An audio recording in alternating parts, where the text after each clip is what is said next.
बिस्मिल्लाहिर्रहमानिर्रहीम। अस्सलामु अलैकुम दोस्तों, उम्मीद करता हूँ आप सब लोग जहाँ होंगे खैरियत से होंगे और ख़ुश होंगे। तो दोस्तों, आज जो मैं आपके लिए टॉपिक लेकर आया हूँ वो है क्वांटिटी ऑफ स्लैब। कि हमारे पास जो स्लैब है, हमारा छत है, तो उसमें हमारे पास कितनी ही जो है क्वांटिटी यूज़ होनी है। क्वांटिटी से मुराद क्या है कि उसके अंदर कितना स्टील और रेत, सीमेंट और बजरी जो है हमें रिक्वायर्ड है या कितनी यूज़ होनी है। तो आज हमने यही कैलकुलेट करना है आज की इस वीडियो में। तो हमारे पास जो लेंथ है स्लैब की वो 53 फिट है। विड्थ ऑफ स्लैब जो है हमारे पास वो 27 फिट है। और थिकनेस ऑफ स्लैब यानी स्लैब की जो मोटाई है वो हमारे पास है 6 इंच यानी 0.50 फिट होती है। तो दोस्तों, इसके अंदर जो सबसे बड़ी मिस्टेक होती है वो क्या होती है कि हम लोग ये स्टेप जो है वो कैलकुलेट नहीं करते। कौन सा? कि टाइप ऑफ स्लैब, कि स्लैब हमारे पास अब कौन सी टाइप की है। तो अब ये कैलकुलेट करना क्यों अहम है, क्यों ज़रूरी है, तो ये मैं आपको भी बताता हूँ। तो दोस्तों, टाइप ऑफ स्लैब, तो टाइप ऑफ स्लैब से मुराद क्या है? टाइप ऑफ स्लैब, तो टाइप ऑफ स्लैब को डिस्कस करने से पहले मैं आपको एक और चीज़ बता दूं कि हमारे पास जो लेंथ और विड्थ है, यानी यहाँ मैंने आपको समझाने के लिए लेंथ और विड्थ लिखी है। वैसे ही हमारे पास क्या होता है, लॉन्गर साइड या लॉन्गर स्पैन और शॉर्टर स्पैन, या लॉन्गर जो डायमेंशन है वो और शॉर्टर डायमेंशन। लॉन्गर डायमेंशन हमारे पास स्लैब की 53 फिट है और शॉर्टर 27 है। तो इन दोनों को मैंने डिवाइड कर दिया है। उनका जो आंसर आ रहा है मेरे पास 1.96, और ये अप्रोक्सीमेटली मेरे पास 2 के इक्वल है, यानी ये मेरे पास 1.96 2 के इक्वल है। अब दोस्तों, टाइप से मुराद क्या है कि हमारे पास स्लैब 1 वे स्लैब है या 2 वे स्लैब है। हमारे पास लॉन्गर और शॉर्टर की जो वैल्यू है ये ग्रेटर देन और इक्वल अगर हो 2 के, तो हमारे पास 1 वे स्लैब होती है। और लॉन्गर और शॉर्टर जो है हमारे पास वैल्यू, ये अगर 2 से कम हो तो ये हमारे पास 2 वे स्लैब होती है। तो अब हमारे पास लॉन्गर और शॉर्टर जो डायमेंशन है ये 2 के इक्वल है, तो इसलिए अब ये हमारे पास 1 वे स्लैब है। क्यों हमने इस स्टेप को क्यों कैलकुलेट किया कि ये हमारे पास 1 वे स्लैब है? तो दोस्तों, हमारे पास जो 1 वे स्लैब होती है इसमें हमारे पास 2 टाइप्स की बार होती हैं। 2 टाइप की बार से मुराद क्या है कि एक हमारे पास मेन बार होती है और एक डिस्ट्रीब्यूशन बार होती है, यानी जो शॉर्टर डायरेक्शन में हम लोग इम्प्लीमेंट करते हैं। तो अब ये शॉर्टर डायरेक्शन में जो इम्प्लीमेंट होती हैं वो मेन बार होती हैं, और जो लॉन्गर डायरेक्शन में इम्प्लीमेंट होती हैं वो हमारे पास डिस्ट्रीब्यूशन बार्स होती हैं। ये 1 वे में होता है। और 2 वे स्लैब में हम लोग जो है वो डिस्ट्रीब्यूशन बार प्रोवाइड नहीं करते, उसमें शॉर्टर डायरेक्शन में भी और लॉन्गर डायरेक्शन में भी हम लोग मेन बार्स ही प्रोवाइड करते हैं। तो इसलिए ये कैलकुलेट करना लाजमी होता है कि हमारे पास 1 वे स्लैब है कि 2 वे स्लैब है। अब दोस्तों, ये आप मैंने एक फ़िगर बनाई है आपको समझाने के लिए। ये देखें, मेरे पास लॉन्गर साइड है 53 फिट और शॉर्टर है मेरे पास 27 फिट। अब ये शॉर्टर डायरेक्शन में आप ये देखें, ये यहाँ से ये शॉर्टर है, तो ये बार ये मेरे पास मेन बार होती हैं। और जो लॉन्गर डायरेक्शन में हम प्रोवाइड करते हैं वो हमारे पास डिस्ट्रीब्यूशन बार्स होती हैं। तो अब मेन बार जो है हमारे पास वो है 3/5 इंचेस सेंटर टू सेंटर है, यानी 3 सूत्र का हमने सरिया इस्तेमाल करना है। और 5 इंच एक बार, यानी यहाँ से अगर ये बार है और इस बार के दरमियान जो डिस्टेंस होगा वो 5 इंच का होना चाहिए। और डिस्ट्रीब्यूशन बार भी हमारे पास है 3/7 इंच सेंटर टू सेंटर है, यानी सरिया तो 3 सूत्र का ही है, मगर यहाँ से यहाँ तक जो उनके दरमियान फासला है वो हमारे पास 7 इंच होना चाहिए। और इसके अंदर एक और चीज़, ग्रेड ऑफ कंक्रीट, यानी कंक्रीट का जो ग्रेड हमने यूज़ किया है वो M20 यूज़ किया है। M20 से मुराद क्या है? 1:1.5:3। 1 से मुराद सीमेंट होती है और 1.5 से मुराद सैंड है और 3 से मुराद हमारे पास जो है वो क्रश होती है। तो अब दोस्तों, मेरे पास अगर मैं आपको दिखाऊं तो आप ये देखेंगे हमारे पास अब सबसे पहले हमने मेन बार कैलकुलेट करनी है कि मेन बार यानी जो शॉर्टर डायरेक्शन में हमने प्रोवाइड करनी है वो कितनी होनी चाहिए हमारे पास। तो मेन बार क्या है, फार्मूला क्या होता है, length divided centre to centre spacing plus 1। अब लेंथ क्या है, तो दोस्तों लेंथ अगर आप गौर से देखें तो जनरल नोट्स जो होते हैं हमारे पास, उसके अंदर जो है कि क्लियर कवर, फुटिंग का, कॉलम का, और हमारे पास जो बीम्स होते हैं और स्लैब होती है, इनका क्लियर कवर मेंशन होता है। तो मेरे पास जो मेंशन है वो 1 इंच मेंशन है। यानी क्लियर कवर क्या होता है कि ये वो कंक्रीट के लिए, यानी बार, ये जो बोल्ड एरिया है ये जो आप देख रहे हैं, तो ये बेसिकली क्लियर कवर है। तो क्लियर कवर छोड़ने के बाद फिर जो है हम अपनी पहली बार जो है उसको हम इम्प्लीमेंट करते हैं। तो क्लियर कवर मेरे पास 1 इंच है। तो अब आप देखें कि शॉर्टर बार मेरे पास इस साइड पे इम्प्लीमेंट हो रही हैं। तो अब शॉर्टर बार तो ये हैं, मगर अब ये लॉन्गर डायरेक्शन हमने इम्प्लीमेंट करनी है, यानी यहाँ से यहाँ तक मैंने शॉर्टर बार प्रोवाइड करनी है। तो एक क्लियर कवर यहाँ पर भी है, एक वहाँ पर भी है मेरे पास। तो 2 इंच यानी 2 क्लियर कवर हो गए, एक टॉप वाला एक बॉटम वाला, या एक इस साइड का एक उस साइड का। तो 2 इंच मैंने 53 फिट में से माइनस कर देना है। तो मेरे पास ये कितना आ जाएगा, यानी जब 2 इंच माइनस होंगे तो यानी मेरे पास 52.83 फिट मेरे पास आ जाएगा। तो 2 इंच से मुराद क्या होता है, बेसिकली हमारे पास 2 इंच से मुराद होता है 0.16 फिट। तो 0.16 फिट जब इसमें से माइनस हुआ तो मेरे पास 52.83 फिट आ गया। तो अब मेरे पास लेंथ कितनी है, 52.83 feet divided centre to centre spacing. Centre to centre spacing से मुराद क्या है, जैसे मैंने आपको दिखाया था कि ये देखें कि है 3 है और centre to centre main bar की स्पेसिंग कितनी है, 5 इंच है। तो 5 इंच अगर आप फिट में देखें तो ये मेरे पास 0.42 होता है। इन दोनों को मैंने जब डिवाइड किया तो 125 आ गया, और ये +1 किया तो 126 बार जो है वो मुझे रिक्वायर्ड हैं मेन बार्स। तो अब मेन बार्स हैं, तो अब मेन बार्स तो 126 मुझे रिक्वायर्ड हैं, मगर अब इनके लिए अब बार्स मैंने कितनी मंगवानी है साइड पे, क्यों कि स्टैंडर्ड बार लेंथ जो होती है मेरे पास 40 फिट होती है। तो अब मुझे रिक्वायर्ड 1 बार लेंथ, यानी अब मुझे मेन बार की जो कटिंग लेंथ है वो कितनी रिक्वायर्ड है। तो मेन बार की जो कटिंग लेंथ है उसे भी हम लोग देख लेते हैं। तो आप देखेंगे मेरे पास जो स्टैंडर्ड बार लेंथ होती है 40 फिट होती है, तो रिक्वायर्ड 1 बार लेंथ। तो अब आप ये देखें कि बार अब यहाँ से यहाँ तक इम्प्लीमेंट होनी है। अगर आप इस फिगर को गौर से देखें तो मैं आपको दिखाऊँ, अगर तो बार देखिए दोस्तों, यहाँ से यहाँ तक अब इम्प्लीमेंट होनी है। तो बाद में ये वाला क्लियर कवर और ये वाला क्लियर कवर अब माइनस हो जाएंगे। तो मेरे पास अब जो कटिंग लेंथ बचेगी इस मेन बार की वो कितनी आएगी, तो 27 में से मैंने उसी तरह 2 क्लियर कवर माइनस कर दिए।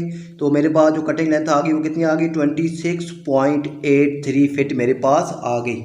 तो अब टोटल लेंथ मुझे कितनी रिक्वायर्ड है, तो बार्स 126 हैं और लेंथ जो आ गई वो 26.83 आ गई। तो मैंने दोनों को मल्टीप्लाई किया तो मेरे पास 3380.58 फिट में आ गई, यानी मुझे 3380.58 मुझे इतनी लेंथ रिक्वायर्ड है फिट में। तो मेरे पास एक बार की लेंथ जो होती है वो 40 फिट होती है, तो मैंने इसको 40 पे डिवाइड कर दिया, तो मेरे पास 84.52 बार रिक्वायर्ड हैं मुझे, ये जो है मेन बार्स इस छत के लिए। तो अब इसी तरह अब डिस्ट्रीब्यूशन बार्स अब हमने कैलकुलेट करनी है। तो फार्मूला वही होता है length divided centre to centre spacing +1। अब लेंथ मेरे पास कितनी आ जाएगी, तो अगर आप अब फिगर को गौर से देखें, मैं अगर आपको फिगर दिखाऊं तो आप दोस्तों फिगर देखें कि अब मेन बार्स मैंने प्रोवाइड करनी है। तो डिस्ट्रीब्यूशन बार अब लॉन्गर डायरेक्शन में हम लोग प्रोवाइड करते हैं, मगर ये लॉन्गर डायरेक्शन में प्रोवाइड हो रही है, मगर ये अलॉन्ग शॉर्टर डायरेक्शन में आएंगी। यानी अब यहाँ से यहाँ तक मेरे पास डिस्ट्रीब्यूशन बार्स कैलकुलेट होंगी। तो डिस्टेंस मेरे पास कितना है, 27 फिट है एक। अब जो क्लियर का कवर है वो माइनस करने हैं, तो क्लियर कवर अगर माइनस करने के बाद मेरे पास अब जो इसकी लेंथ बच रही है, अब मेरे पास की जो लेंथ बच रही है वो 26.83 फिट मेरे पास बच रही है। तो अब इसका जो सेंटर टू सेंटर स्पेसिंग है मेन डिस्ट्रीब्यूशन बार की वो कितनी है, 7 इंच है, यानी 0.58 फिट है। तो इन दोनों को मैंने डिवाइड किया +1 किया तो मेरे पास 47 बार्स रिक्वायर्ड हैं। तो अब रिक्वायर्ड 1 बार लेंथ, तो कटिंग लेंथ मुझे कितनी चाहिए, तो 53 में से मैंने 2 क्लियर करो माइनस किए, यानी 2 इंच माइनस किया तो मेरे पास 52.83 यानी 52 फिट और 10 इंच मेरे पास आ गया। तो अब इसके साथ तो अब मुझे टोटल लेंथ कितनी चाहिए, तो total length equal to 47 multiply 52.83, तो कटिंग लेंथ कितनी है 52.83, तो क्या ये इसके साथ मल्टीप्लाई होकर मेरे पास लेंथ आ जाएगी, नहीं। तो यहाँ पर भी एक और मिस्टेक होती है जो बाद में जो है फिर जब जो स्टील हमारा कम हो जाता है वो इसी वजह से कम होता है कि यहीं पर हम लोग एक मिस्टेक करते हैं। अब मिस्टेक क्या होती है, जब देखेंगे मेरे पास जो स्टैंडर्ड लेंथ है वो कितनी है, वो 40 फिट है। अब बार मुझे कितनी चाहिए 52.83 फिट चाहिए। इसका मतलब क्या है कि मुझे एक बार 40 फिट की पूरी यूज़ होनी है और एक इसके साथ मुझे 12 फिट और 10 इंच की एक और बार भी यूज़ करनी है।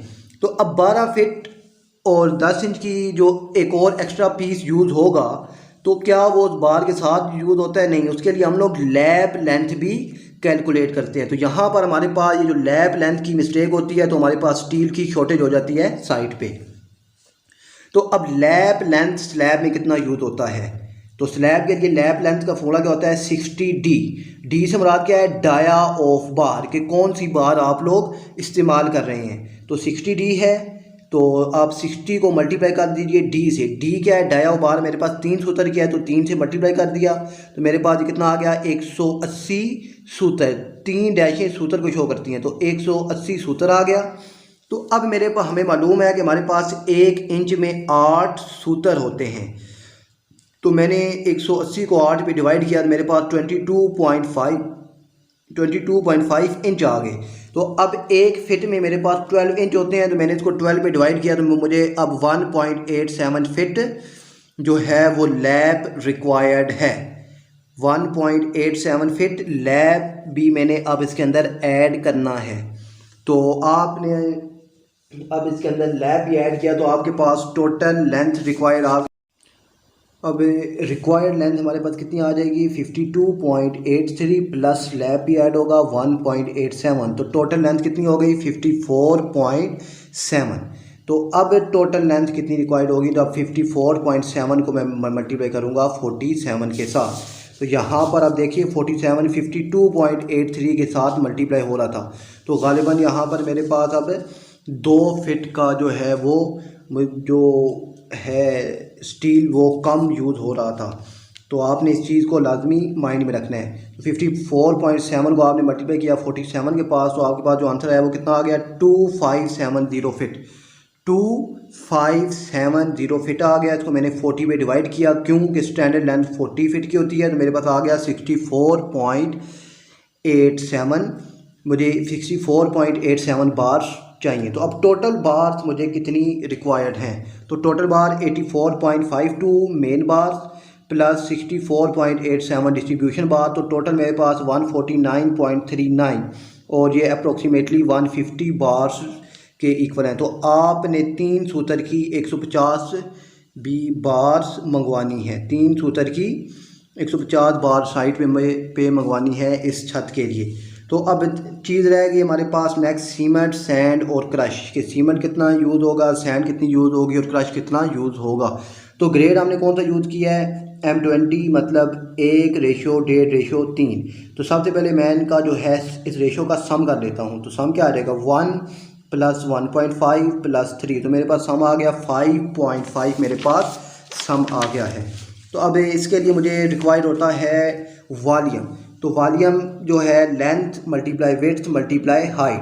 तो लेंथ 53 फिट है, विड्थ 27 फिट है और थिकनेस ऑफ स्लैब 6 इंच यानी 0.50 फिट है। तो मैंने इन तीनों को मल्टीप्लाई किया है, मेरे पास जो आंसर आ गया वो 715.5 फिट क्यूब आ गया है। 3 डायमेंशन है, फिट क्यूब आ गया है। अब दोस्तों मेरे पास ये जो वॉल्यूम होता है ये मेरे पास वेट वॉल्यूम होता है। क्यों कि अब इसमें जो हमारे पास जो सैंड है ये अब ये सैंड की क्या हो जाती है, बल्किंग ऑफ सैंड बाद हो जाती है, यानी सैंड के अंदर बहुत सारे मॉइस्चर जो है यानी मॉइस्चर वो ऐड हो जाता है, उसका वेट जो है हमारे पास वो इंक्रीज़ हो जाता है। और दूसरा कि हमारे पास वेस्टेज जो होती है इस मटेरियल की, सैंड की और क्रश की, तो इस चीज़ को हम लोग जो है वो तो इग्नोर करने के लिए तो हम एक सेफ्टी फैक्टर यूज़ करते हैं 1.54। तो हमारे पास सेफ्टी फैक्टर होता है, तो हमारे पास ये जो वेट वॉल्यूम होता है इसको 1.54 से मल्टीप्लाई करते हैं तो हमारे पास ड्राई वॉल्यूम आ जाता है। तो जितनी भी कैलकुलेशन होती है वो हम ड्राई वॉल्यूम पे करते हैं। तो इस वॉल्यूम को 5.5 को मैंने मल्टीप्लाई कर दिया 1.54 से, तो मेरे पास वॉल्यूम क्या आ गया 1101.87 फीट क्यूब आ गया है। तो अब सीमट कैलकुलेट करने के लिए दोस्तों हमारे पास जो फार्मूला होता है वो क्या होता है, रेशो डिवाइडेड सम मल्टीप्लाई ड्राई वॉल्यूम। तो रेशो से मुराद सीमट की जो हमारे पास रेशो है, यानी रेशो क्या है सीमट की, हमारे पास 1 है और सम कितना है 5.5। तो अब ये जो टोटल वॉल्यूम है मेरे पास वो ड्राई वॉल्यूम कितना आ गया 1101.87 फीट। तो मैंने इनकी कैलकुलेशन की, इसको इसके साथ डिवाइड किया, मेरे पास आंसर क्या आ गया 200.34 फीट क्यूब। अच्छा, ये जो पॉइंट के बाद जो हमारे पास नंबर लिखे होते हैं तो इनको हम सिंगल पढ़ते हैं, यानी 3-4 हम इसको पढ़ते हैं, 34 नहीं पढ़ते, तो ये इसको पढ़ने का भी तरीका होता है। अच्छा, अब मेरे पास ये फिट क्यूब में है, तो अब जो सीमट है वो फिट क्यूब में तो नहीं आता, तो हमें ये मालूम है कि एक बैग जो होता है सीमट का उसका वॉल्यूम होता है 1.25 फीट क्यूब होता है, यानी क्यूबिक फिट होता है। तो मैं इस वॉल्यूम को जो मेरे पास से रेशो है या ये जो मेरे पास वॉल्यूम है इसको मैं डिवाइड कर दूंगा 1.25 पे, तो मेरे पास 160 नंबर ऑफ बैग मुझे सीमट के रिक्वायर्ड हैं। इसी तरह अगर सैंड कैलकुलेट करनी है तो सैंड के लिए भी फार्मूला क्या होता है, रेशो डिवाइडेड सम मल्टीप्लाई वॉल्यूम। तो सैंड की रेशो है 1.5 डिवाइडेड 5.5 मल्टीप्लाई 1101.8। तो इसकी कैलकुलेशन के बाद मुझे जो सैंड रिक्वायर्ड है वो 300 CFT रिक्वायर्ड है, यानी 300 CFT रिक्वायर्ड है। अगर दूसरे अल्फाज में अगर मैं बोलूँ तो मुझे 3 सैकड़े रेत चाहिए। तो जो क्रश है वो भी उसका फार्मूला क्या होता है, रेशो डिवाइडेड सम मल्टीप्लाई 100। तो मैंने इन सब को कैलकुलेट किया तो मेरे पास जो रेत रिक्वायर्ड है और सॉरी जो मुझे क्रश रिक्वायर्ड है वो 601 CFT, यानी 6 सैकड़े मुझे क्रश रिक्वायर्ड है छत के लिए। तो दोस्तों उम्मीद करता हूँ आपको ये वीडियो भी पसंद आई होगी। तो मिलते हैं नेक्स्ट वीडियो में, तब तक के लिए अल्लाह हाफिज़।